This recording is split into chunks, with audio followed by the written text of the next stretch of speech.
Today, after about 40 hours of work, we finally got a new roll cage and safety gear installed in Project Rolling Thunder. Our 01 altered wheelbase, low-slung, supercharged, 600-horse, track-ready Ford Ranger. We'll show you tips on building a cage, then we'll make room up front for our sticky 295 35s. It's all today here on Trucks.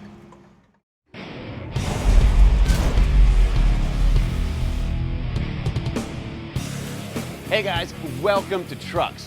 Well, we've got Project Rolling Thunder back in the shop and back under the knife. And according to you guys, well, Project Rolling Thunder is one of the most popular projects or builds that we've ever taken on. Now, ever since we completed stage 1 of this truck, which was a basically stock V8 and automatic and an otherwise stock Ranger pickup truck, we knew we wanted something a little bit more serious. Something we can take to an autocross or a road course and really have some fun with. Now, since this is a compact pickup truck and it's relatively lightweight with some serious horsepower under the hood, we knew we needed some serious safety gear and a pretty robust roll cage. Now, while we can't show you the whole thing, because it would take 40 or 50 hours, we do want to show you some of the details and explain some of the thought behind the design. Check it out. Now, right from the beginning, we knew we were going to have to balance street truck and race truck for stage 2 of this build. And since this pickup's going to be capable of some pretty high speeds, we wanted to err on the side of caution and build a pretty robust and strong roll cage. Now, if you're building a cage to compete or race in a particular class, you need to follow the rule book set forth just for that class. But since this truck's not going to see wheel-to-wheel action or racing at all, we didn't have to worry about that too much. But we still took some cues from the rule book. The rules are there for a reason, and they usually make sense. So we want to share with you some general guidelines that you can use to build a nice, safe cage for just about anything. Now, steel tubing is strongest when it's straight, so you want to limit the number of bends you have in the main hoop, halo bars, A-pillar, and any other supporting tube work. Now, the driver's side door X-bars is an area we had to make a compromise. The strongest way to do it would be to run a straight tube from the main hoop harness bar junction down to the foot plate. But since we want to be able to use the armrest while riding around on the street, we put a bend in that tube, and that created a weak point. The solution to that problem was to put this supporting tube in that will support the bend and ties into the main hoop. Problem solved.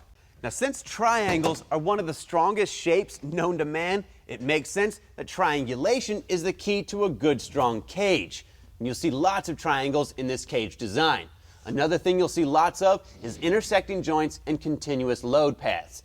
Take this diagonal bar, for example. This tube runs up through the main hoop, through the halo bar, and down the A-pillar, making this one good, strong cage. Now, to provide an anchor point for the tubing, we added these foot plates. If we tried to weld directly to the thin sheet metal floor, it wouldn't take long at all for the weld to fatigue, crack, and fail. Not what you want.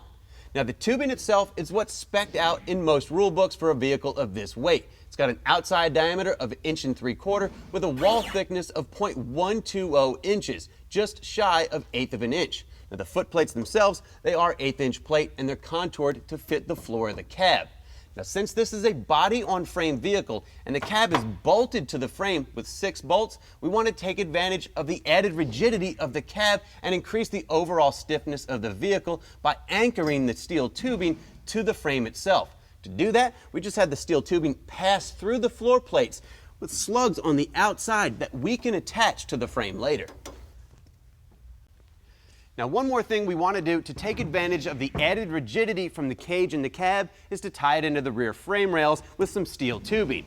Now, we originally wanted to come up and tie it into the top of the main hoop, but that exposed roll cage tubing would kind of take away from the clean street truck look that we're after. So we thought a good compromise would to run the tubing through the back of the cab and tie in near the harness bar, and that'll just stiffen up and tighten up the entire chassis. Now, the A-pillar tubing disappears into the dash through the defrost vents, and they're tied together with a dash bar that runs underneath the steering column and behind the glove box. So needless to say, this dash isn't going anywhere. And speaking of tying things together, that's exactly what we did with this plate here. Tied the A-pillar tubing to the A-pillar sheet metal of the Ranger body, making the cab and cage one large structural unit. Plus, these plates kind of give it a cool race car look. Now, none of this would have been possible with the windshield and back glass in place. So keep that in mind if you're doing a project like this at home. Now, let's take a look at some of the safety stuff that's going inside this truck.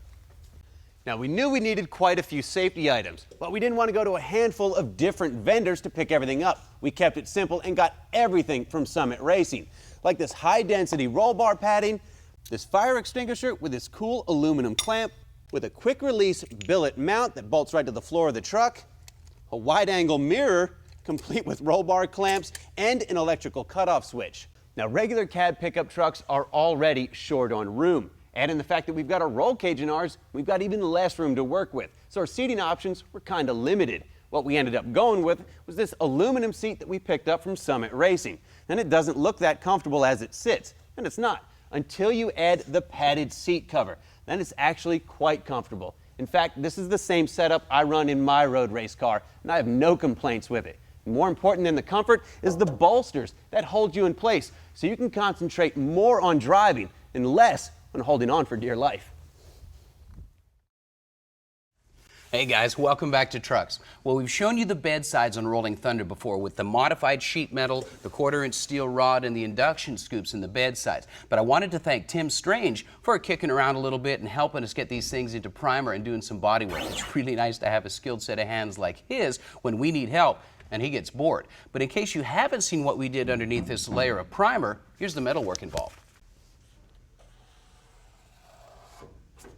Found the center of the wheel arch and traced the line and started sectioning. Now the next cut I made was about 1 inch south of the valley that stamped into the bedside. And it gave me a flange to work with that also lets me retain this stamped corner, keep everything consistent and smooth looking. Now after I'd cut the inner structure out, it gave me the ability to pull the bedside out and expand all this metal and create the tire clearance that we needed, which gave me a gap of about 1 inch here and about 1 inch here.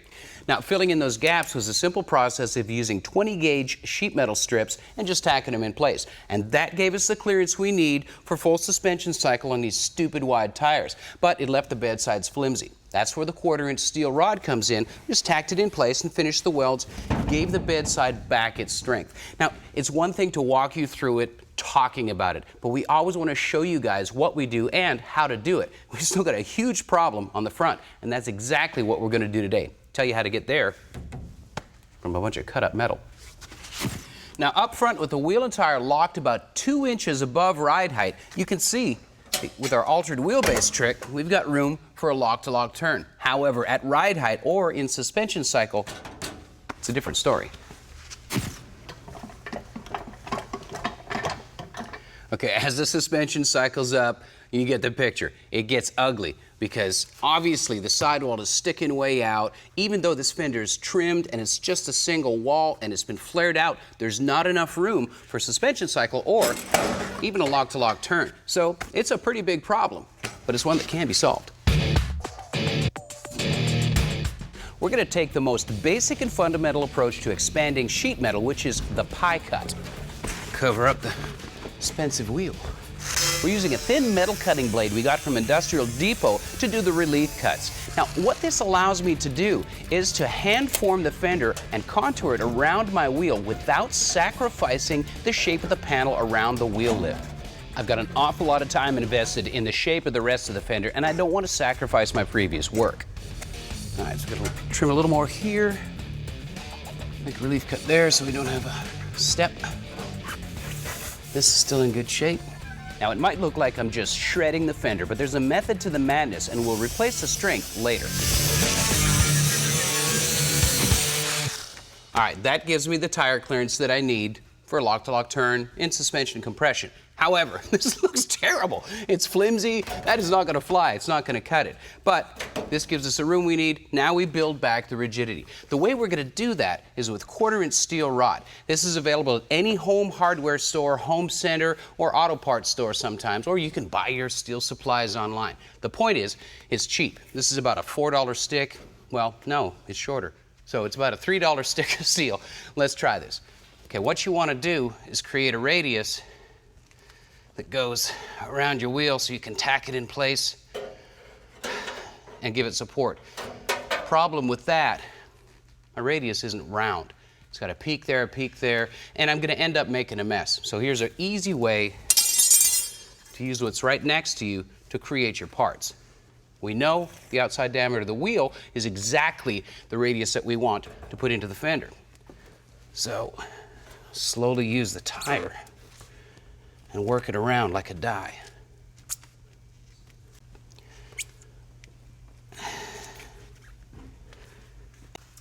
You've heard me say this before, you're asking your steel or your metal to do what you want it to do. What that means is that you're not forcing anything and you're listening or feeling your way through making a bend like this. All right, well, I've got my arch. It's custom tailored to the wheel. Now, it's a matter of tracing, trimming, tack it in place, because you want the inside edge of this rolled steel up against the side of your tire. Just in case your wheel comes into contact with it, you don't cut a tire that way. Hey, welcome back. Well, we're liberating a little bit of room from these stock fenders to make room for the 295/35 series BF Goodrich KDWs mounted on our true forged wheels. They're sick wide, but looks like we're about ready. One thing I want to do is cycle the suspension and make sure we've got enough room. Now I've got clearance here, but the steel rod that I'm going to put in as my wheel arch and the new edge is up about a 1/4 inch from there. So by the time this is locked in place, we'll have plenty of room for suspension travel, so we don't cut a tire, ruin our bodywork. With a 1/4 inch rod radius around the wheel itself, we actually use it as a template and trace around the single wall fender. This lets us use the strong points of the 1/4 inch steel rod, being that it's perfectly round and that it's quite strong. And again, we're going to cover up our expensive wheel while we make a lot of sparks.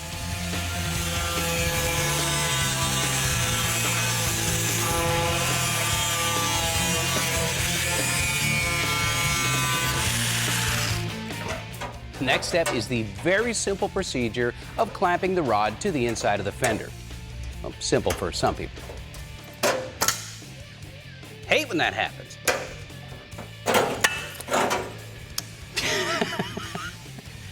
Okay, that's the stuff that you guys want to see that we never let you see.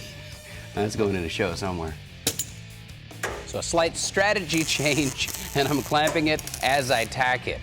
This also allows me to tack weld as I pull the fender out to where I wanted it to go. It has a tendency to return back to its original position, and you want to keep the flare where you designed it. If you've ever tried to MIG weld single wall sheet metal, especially late model panels, well, then you know you have the tendency to burn through quite easily. Well, here's a tip. Start your weld pool on the thicker piece of metal, then gradually ease it into the thin metal. Using that technique, you stand a lot less chance of blowing holes in your fender.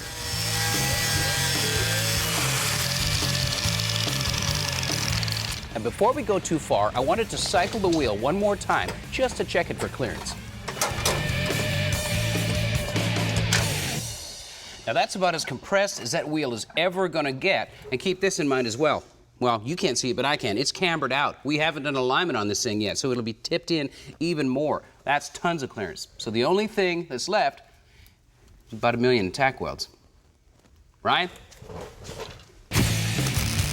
Now this is a lot of tack welding, so make sure that your skin is reasonably covered with a long sleeve shirt or welding sleeves like I've got, so you don't get that annoying sunburn. That's the tacking. Now I gotta grind it down and then we start bodywork. Ha! And then do it again on the other side. You're watching Trucks. For a DVD copy of this episode, just go to PowerBlockTV.com and order your copy for just $5.95 plus shipping and handling. Start your own Trucks collection, delivered right to your door from the Power Block. Hey, welcome back to Trucks. Well, before we show you the finished metalwork on the fender, I wanted to show you what we started with. This is a brand new fender from LMC Truck for a Ford Ranger. And this is our altered wheelbase, stretched, flared, and trimmed new fender that solves a whole ton of problems. Now, our main goal here was to make this appear like it hadn't really been changed all that much the first time you look at it. But the truth is, it's been changed a ton. And here's what we changed. The easiest way to gain clearance on a fender like this is, of course, to sacrifice this lip. And trimming that, well, we gain 2 inches. And by pulling out the rest of the style line, we gain another 1/2 inch. And by doing the pie cuts Across the fender, we gained another 3/4 of an inch. So that gave us, well, a little bit better than 3 inches on each side of the truck of extra clearance for our new track width. Now, the metalwork isn't perfect, but I'm very happy with how it turned out. We didn't warp the sheet metal very much, and it needs some filler. So between fillers, primers, and some blocking sessions, we're about 8 hours away from having these front fenders looking like the Bedside. And that means this truck is that much closer to having paint on it, which means that it's that much closer to us being able to drive it. I know you want to see it, and I do too. All right, while Kevin was working his magic on our custom front fenders, I had a chance to make some progress on our interior safety gear. Now these seats are obviously just kind of floating in position and mocked up for now, but we just have to build some brackets to hold them in place. Now when we designed the cage, we wanted the harnesses to pass through the seat and attach to the harness bar at the appropriate angle. It looks like things worked out pretty well. Now, we've got our fire extinguisher mounted here in between the driver and passenger, convenient to get to for both, and centrally located. Same deal with the electrical cutoff switch. Just made a little mount for it. It's as simple as push button off. We've got a rear view mirror hanging, and it's a good thing we went with lightweight aluminum seats and shed a few pounds worth of sound deadener from the floor, because we picked up about 150 pounds worth of cage weight. But it's a safety item. As far as we're concerned, it's a necessity. Now, part of the fun of all of this hot rodding stuff is making something your own, putting your own style in it. And Dupli-Color just made it easier with their copper plate coating. It actually couldn't be any easier, and starts with a wipe down with Dupli-Color Prep Spray. Then you layer up with the copper coating. Each coat gets you a deeper luster until you're satisfied with the finish. Once that's dry, coat it with the clear and let it sit for about 30 minutes. It makes it a lot more chip resistant. And what you end up with looks pretty cool. This is about 4 coats of the copper with the clear on top, and the natural luster of the chrome really shines through. Or you can get creative on aluminum. I did a brushed finish and masked it off, put the copper on so you can do nice accents. So whether your sense of style is a little more bold or subtle, this is a cool product and may give you some options for restyling. Hey, thanks for watching Trucks. See you guys next time.